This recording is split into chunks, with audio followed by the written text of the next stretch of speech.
রাজশাহীতে গত কয়েকদিন ধরে চাহিদার তুলনায় সরবরাহ কম থাকায় জ্বালানি তেলের তীব্র সংকট দেখা দিয়েছে। পাম্পগুলোতে সকাল থেকেই ভিড় করছেন শত শত ভোক্তা।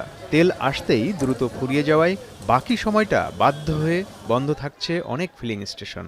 ৫টা থেকে শুরু করে এখন ১১টা ২০ বেজেছে, এর মধ্যে এখন এসে তেল পেলাম। এখন পর্যন্ত আমরা তেল পাইনি, মোটামুটি ৫.৫ ঘন্টা দাঁড়িয়ে লাইন। গতকাল ৪৫০০ হচ্ছে অকটেন, ৪৫০০ পেট্রোল, ৪৫০০ ডিজেল নিয়ে আসছি। এই চাপের মুহূর্তে ডিজেলটা আমরা বন্ধ রেখেছি। ৪টার পর থেকে ডিজেল দেবো আমরা, সকাল ৭টা থেকে পেট্রোল আর অকটেন দিচ্ছি। ময়মনসিংহে জ্বালানি তেলের জন্য হাহাকার চলছে। যেসব ফিলিং স্টেশনে তেল দেয়া হচ্ছে সেখানে যানবাহনের দীর্ঘ সারি। আমি আরো কয়েকটা পাম্পে গেছি, বাট কোথাওই দিচ্ছে না। ময়মনসিংহ সিটি কর্পোরেশনের মধ্যে যেগুলো আছে কোথাও দিচ্ছে না, শুধু এখানেই দিচ্ছে। অনেক ভোগান্তি এবং সংকটে আছে, মনে হয় যুদ্ধের মধ্যে আছি আমরা আর কি।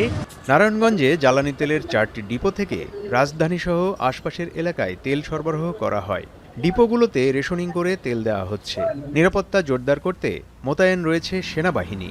প্রতিদিন ৩-৪ গাড়ি লাগে আমাদের তেল। হ্যাঁ, আমাদের মনে করেন যেমন আমাদের 3-4টা পাম্প আছে, 3-4টা ভিতরে আমাদের প্রতিদিন কন্টিনিউ 1 গাড়ি করে 2 গাড়ি করে তেল উঠাই। ওখানে আমাদের প্রতিদিন 1 গাড়ি করে দিচ্ছে। তো ২৭,০০০ 2 গাড়ি মারতে পারি, আর আগে মারতাম হলো 6 গাড়ি। ডেইলি লাগে মনে করেন ৩,০০০ ৩,৫০০, এই জায়গায় 5 দিন পরে পাইলাম। নওগাঁয় তেল সংকটে বহু ফিলিং স্টেশন মাঝে মাঝে বন্ধ থাকছে। ডিজেল সংকটে জেলা থেকে বাস চলাচল ব্যাহত হচ্ছে।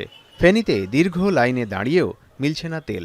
অবৈধ মজুতদারি ও পাচার ঠেকাতে জেলার ২৮টি পাম্পের সব কয়টিতে ট্যাগ অফিসার নিয়োগ দিয়েছে প্রশাসন।